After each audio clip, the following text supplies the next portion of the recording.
So again, we are discussing type of dispersed particles, in which we have discussed multimolecular colloids and macromolecular colloids. So now we'll discuss associated colloids or micelles. I have given you the definition already. So associated colloids or micelles. Clear? Associated colloids or micelles.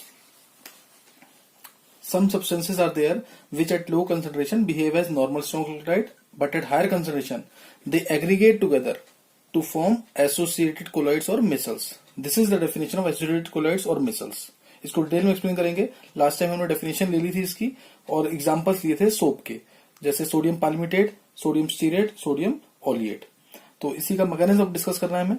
Definition we have already taken. Soap लिया हमने. Soap टूटेगा low concentration पे RCOO negative plus Na plus. Soap के अंदर दो part है. Are part बहुत बड़ा होता है,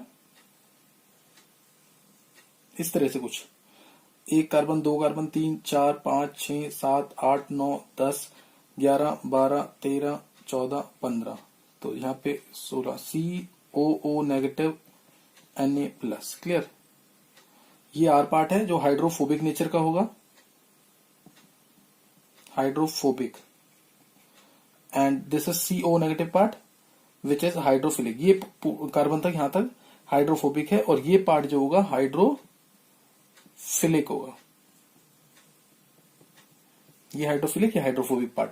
अब जैसे ही कंसंट्रेशन अगर लो होगा, क्लियर, जब कंसंट्रेशन क्या होगा, लो होगा, तो आर पार्ट जो बड़ा है वो पानी से ऊपर होगा और CO नेगेटिव पार्ट ये पानी के अंदर होगा. हम ये सोप को ऐसे शो करते हैं, हाइड्रोफोबिक और हाइड्रोफिलिक पार्ट. अब एट लो कंसंट्रेशन और हाई कंसंट्रेशन में कैसे बिहेव करेगा उसको चेक करेंगे. Clear? At low concentration and eight high concentration. तो अगर कंसंट्रेशन लो है,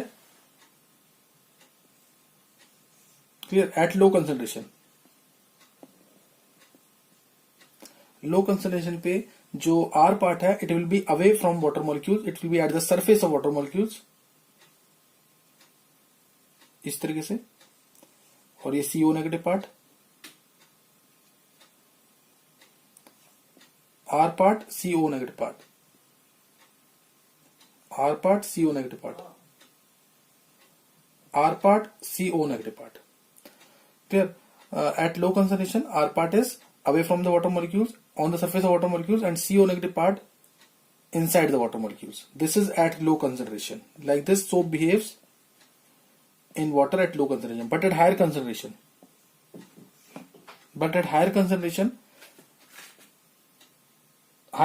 means water is very less. Concentration at high concentration.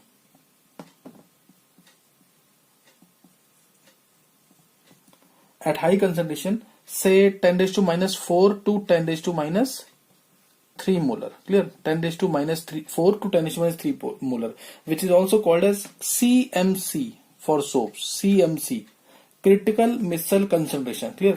Critical micelle concentration. Critical micelle concentration. This is the concentration above which micelle formation takes place. Clear? This is the concentration above which micelle formation takes place. ये ऐसा concentration है जिसके ऊपर micelle formation होगा, critical micelle concentration. और critical micellization concentration भी कह सकते हैं. Critical micelle concentration, this is the concentration above which micelle formation will take place. And similarly we have TK, Krafft temperature. Clear?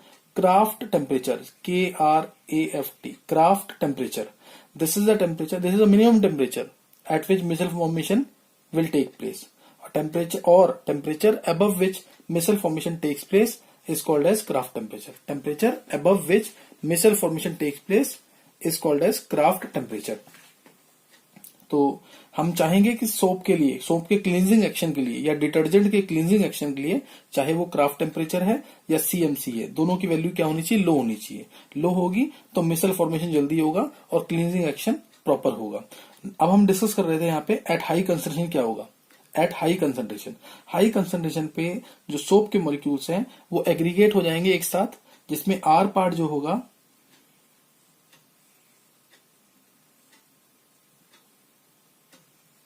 ये इस तरह से हो जाएगा और COO negative part will be away. R part जितना भी है वो पानी को हीट करता है तो अलग रहेगा, पानी है ही बहुत कम इसमें क्योंकि कंसंट्रेशन ज्यादा है। कंसंट्रेशन माना हुआ हमने 10⁻⁴ से 10⁻³ molar which is called as CMC, critical mixture concentration. R part will aggregate together in such a way that it forms a spherical molecule and COO negative part ये बाहर की तरफ फेस करेगा इस तरह से, पानी के साथ मिला हुआ होगा। क्लियर? और ये एक क्या बन गया, एसोसिएटेड कोलाइड और मिसल। 10⁻⁴ से 10⁻³ मोलर कंसंट्रेशन है जो सोप के लिए CMC की वैल्यू। तो इस पॉइंट पे ये मिसल फॉर्मेशन होगा और जो Na+ है ये RCO नेगेटिव है, Na+ मीडियम को मिल जाता है।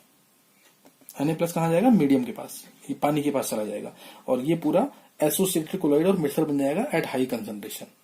क्लियर? तो this is the mechanism of micelle formation. इसमें सोप के अंदर दो पार्ट थे, RCO नेगेटिव के अंदर R part hydrophobic, CO negative part hydrophilic. R part अगर कंसंट्रेशन लो है तो R पार्ट पानी के ऊपर रहेगा, CO नेगेटिव पार्ट कहां रहेगा, पानी के अंदर। लेकिन अगर कंसंट्रेशन हाई है then this R part is also pulled inside the bulk of the liquid and will form a spherical molecule like this. और CO नेगेटिव पार्ट ऊपर की तरफ रहेगा, पानी के साथ जुड़ा हुआ होगा और Na+ जो है वो मीडियम को मिल जाता है। तो ये आगे हम पढ़ेंगे कि ये ओरिजिन ऑफ चार्ज का भी एक रीजन है, जिसमें मॉलिक्यूल डिसोसिएट हुआ और उसके बाद क्या हो गया, इकट्ठा हो गया। क्लियर? ये आगे जाके पढ़ेंगे ओरिजिन ऑफ चार्ज के अंदर। तो ये यहाँ पे मैकेनिज्म मिसल फॉर्मेशन का, ये क्लियर होना चाहिए, इंपॉर्टेंट है। अब CMC जो है, CMC हम चाहेंगे कि लो हो, CMC की वैल्यू जितनी लो होगी उतनी जल्दी क्या होगा, मिसल फॉर्मेशन होगा, और मिसल फॉर्मेशन होगा तो क्लींजिंग एक्शन प्रॉपर होगा। इसलिए हम बोलते हैं जैसे detergents with low CMC, important question है ये, detergents with low CMC are more economical to use. Clear? Detergents with low CMC are more economical to use. Reason? Because micelle formation will take place at or above CMC. तो CMC की value लो होगी तो detergent अच्छा होगा, economical होगा use करने के लिए। ऐसे ही कुछ एग्जांपल और, जैसे ज्यादातर हिली एरियाज पे जहां पे टेम्परेचर लो रहता है वहां पे जो क्लोथ्स वगैरह लोग वॉश करते हैं तो उसके लिए जो है पानी को थोड़ा गर्म कर लेते हैं, ल्यूक वार्म वाटर लेते हैं। Generally lukewarm water is use, clear, lukewarm water is use to wash clothes in hilly areas और where temperature is low. Reason क्या है इसका, ल्यूक वार्म वाटर होगा तो जो क्राफ्ट टेम्परेचर वो जल्दी रीच होगा, जिसकी वजह से क्लोथ्स वगैरह प्रॉपरली वॉश हो सकते हैं और मिसल फॉर्मेशन आसानी से होगा और क्लोथ्स वगैरह वॉश हो सकते हैं। तो ये क्वेश्चन आता है कई बार कि why lukewarm water is use in the areas where temperature is low, because if you use lukewarm water then craft temperature is reached quickly due to which micelle formation will take place rapidly and hence this is required for cleaning of clothes. Clear? तो ये important चीज थी, ध्यान रखना इसके अंदर।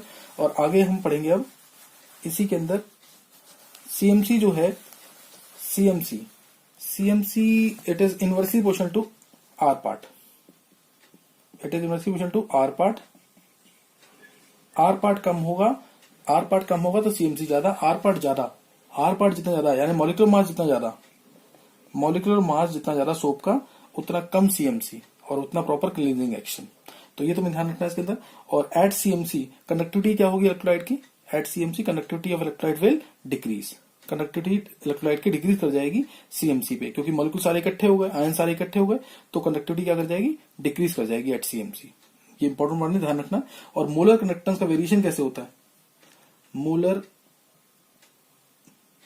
Conductance M.C, molar conductance of soap, कोई भी सोप, सोडियम पैलमिटेट, सीरेट या फिर ओलिएट, वर्सेस रूट ऑफ कंसंट्रेशन बढ़ेगा अगर, ये थोड़ा डिटेल में पढ़ेंगे हम इलेक्ट्रोकेमिस्ट्री के अंदर भी, लेकिन एक हिंट ले लेते हैं यहाँ पे।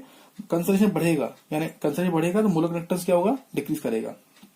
कंसंट्रेशन बढ़ रहा है यानी डाइल्यूशन हम कम कर रहे हैं, डाइल्यूशन को कम कर रहे हैं यानी पानी कम कर रहे हैं, कंसंट्रेशन बढ़ रहा है तो मोलर कंडक्टेंस क्या करेगा, डिक्रीज करेगा। मोलर कंडक्टेंस डिक्रीज कर रहा है और जैसे ही CMC रीच हो जाएगा, CMC में सारे मॉलिक्यूल्स इकट्ठे हो जाएंगे, इसलिए मोलर कंडक्टेंस तेजी से डिक्रीज करेगा। This is CMC। So this is the curve of molar conductivity of soap versus root of concentration जैसे ही CMC आएगा मोलर कंडक्टेंस तेजी से डिक्रीज करेगा। पहले डिक्रीज कर रहा था, उतना नहीं डिक्रीज कर रहा था, लेकिन जैसे ही CMC आ जाएगा molar conductance will decrease rapidly. तो ये पॉइंट यहां पे ध्यान रखना है। नेक्स्ट है उसके अंदर है नेक्स्ट पढ़ेंगे एनायनिक सरफेक्टेंट, कैटायनिक सरफेक्टेंट क्या होते हैं। एनायनिक सरफेक्टेंट एग्जांपल हम ले चुके हैं इसके, एनायनिक और cationic surfactant. Anionic surfactant, anionic surfactant क्या है, in which anion part is large and is involve in cleansing action. Anion part इसमें बड़ा होगा और वो क्लींजिंग एक्शन में इन्वॉल्व होगा। और सरफेक्टेंट क्या होता है, which reduces the surface tension. Surfactant मतलब which reduces the surface tension on dissolving, which reduces the surface tension of liquid on dissolving. पानी के अंदर हमने कुछ डिसॉल्व किया, यानी सोप को डिसॉल्व किया, अभी सोप को डिसॉल्व करते ही वो सरफेस टेंशन को कम कर देगा, वो सरफेक्टेंट होता है। अभी एनायनिक सरफेक्टेंट बोल रहे हैं, मींस जिसके अंदर एनायन पार्ट बड़ा होगा और क्लींजिंग एक्शन में इन्वॉल्व होगा, in which anion part is large and is involve in cleansing action. जैसे एग्जांपल हमने ले लिया C17H35 COO नेगेटिव Na+, तो ये एनायनिक सरफेक्टेंट है, इसमें एनायन पार्ट बड़ा है और यही क्लींजिंग एक्शन में इन्वॉल्व होगा। ऐसे ही कैटायनिक सरफेक्टेंट क्या होगा, clear. Anionic surfactant and next one is cationic surfactant. Cationic surfactant same ऐसे ही बोलेंगे, जिसमें कैटायन पार्ट बड़ा होगा और क्लींजिंग एक्शन में इन्वॉल्व होगा, clear. In which cation part is large, cationic surfactant. Cationic surfactant जिसके अंदर कैटायन पार्ट बड़ा होगा और क्लींजिंग एक्शन में इन्वॉल्व होगा। एग्जांपल जैसे सिटाइल, सिटाइल यानी 16 कार्बन वाला एल्काइल ग्रुप, 16 कार्बन वाला alkyl group CH3CH2 cetyl trimethyl ammonium bromide, trimethyl ammonium bromide. This is cationic surfactant, जिसमें कैटायन पार्ट बड़ा है और क्लींजिंग एक्शन में इन्वॉल्व होगा। जिसमें कैटायन पार्ट बड़ा होगा और क्लींजिंग एक्शन में इन्वॉल्व होगा वो कैटायनिक सरफेक्टेंट होगा, clear. That will be called as cationic surfactant. और ये डिटर्जेंट है।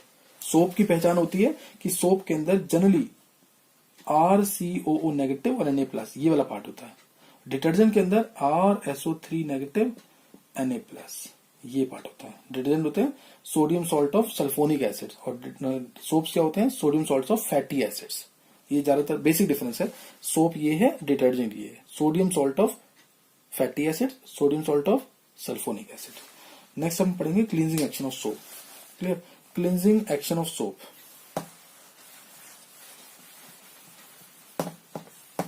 Cleansing action of soap, clear. सबने पढ़ा हुआ ये 10th क्लास में, cleansing action of soap, clear. Cleansing action of soap, तो इसमें क्या होता है, क्लींजिंग एक्शन के अंदर कोई भी क्लोथ, जिसमें क्लोथ का पीस है जिसमें डर्ट पार्टिकल आ गया, क्लियर, डर्ट आ गया, कोई भी क्लोथ का पीस है, this is cloth and this is dirt. Dirt is generally in the form of oil और ग्रीस, ये आ गया है। तो जैसे ही हम इसको डिप करेंगे सोप सॉल्यूशन के अंदर, when a cloth piece containing dirt in the form of oil और grease is dipped in soap solution, तो इसको सोप के सॉल्यूशन में डिप कर दिया। तो इसमें जैसे ही डिप करेंगे तो आर पार्ट जो है वो ये ऑयल है, ये ऑयल या ग्रीस है। आर पार्ट कहां चला जाएगा, ऑयल के अंदर, बिकॉज आर पार्ट क्यों गया ऑयल के अंदर, क्योंकि आर पार्ट भी नॉन पोलर और ग्रीस और ऑयल भी non polar, like dissolve like हमने पढ़ा हुआ है। आर पार्ट कहां गया, ऑयल और ग्रीस के अंदर। और CO negative part, CO negative part कहां रहेगा, पानी के पास, COO नेगेटिव, COO नेगेटिव, ये पानी के पास रहेगा। तो इससे सोप ने क्या किया, सरफेस टेंशन रिड्यूस कर दिया, क्लियर। सरफेस टेंशन को रिड्यूस कर दिया पानी के सोप सॉल्यूशन के अंदर। Now this soap is forming an emulsion, this soap is forming an emulsion between this oil and water molecules. Soap का आर पार्ट गया, सोप का आर पार्ट जैसे ये ऑयल है, ये वाटर है, तो आर पार्ट इसके अंदर गया और COO नेगेटिव पार्ट कहां गया, वाटर के पास। तो सोप किसका काम कर रहा है, एक तरह से एक इमल्सीफायर का, वो आर पार्ट ऑयल और वाटर के बीच में बॉन्ड बना रहा है। Soap is acting as an emulsifier between oil and water molecules, ये इमल्शन बना दिया इसने। Soap helps to form a stable emulsion between oil and water molecules, तो इमल्शन बना दिया। तो एक अब ये सोप का जो मॉलिक्यूल है, इस डर्ट को या ऑयल को अपने साथ ले, जैसे ही हम इसको, नाउ दिस डर्ट और oil will be pulled away by this soap molecules, soap solution in the solution like this, ये कुछ ऐसे, ये जैसे ऑयल है तो ये COO negative, COO negative, COO negative, COO negative, COO negative, COO negative, इस तरीके से ये ऑयल और डर्ट ये सराउंड हो जाएगा चारों तरफ से सोप के मॉलिक्यूल से like this. R part will be in touch with oil, ये ऑयल है ऑयल के साथ, और CO नेगेटिव पार्ट किससे टच में होगा, वाटर के साथ। Like this micelle is formed, like this micelle is formed. अब ये सोप का मॉलिक्यूल इस ऑयल पार्ट को ब्रेक करेगा, छोटे छोटे पार्टिकल्स में ब्रेक करेगा, इसको ब्रेक किया ऐसे, फिर इसके अराउंड दोबारा मिसल बन जाएगा, negative negative negative negative negative, इस तरह से मिसल ऐसे इसको ब्रेक करता रहेगा ऑयल के पार्टिकल्स को। और जैसे ही हम इसको एजिटेट करेंगे वाटर के साथ, सोप सोल्यूशन के साथ, जैसे इसको एजिटेट करेंगे तो ये वॉश आउट हो जाएगा। So this is the cleansing action of soap. Simple सा तरीका है बिल्कुल। ये क्लोथ का पीस था, डर्ट था ऑयल और ग्रीस की फॉर्म में, जैसे ही हमने सोप सोल्यूशन के अंदर डाला, सोप का आर पार्ट जो है नॉन पोलर होता है, ऑयल भी नॉन पोलर है, ये इसके अंदर डिजोल्व कर जाएगा, COO नेगेटिव पार्ट पानी में डिजोल्व कर जाएगा। तो इससे क्या होगा कि जो सोप ने इमल्शन बना दिया किसका, ऑयल का वाटर के साथ। Soap is forming an emulsion of oil with water molecules. फिर ये इसको थोड़ा सा एजिटेट करेंगे तो ये पानी के अंदर इसको ले जाएगा, इस ऑयल और डर्ट को, बॉन्ड तो वीक हो ही चुका है ऑलरेडी, तो इसको पानी के अंदर ले जाएगा। Like this micelle is formed, like this micelle is formed, and then this soap molecule will break this oil और dirt in smaller particles and micelles will again be formed.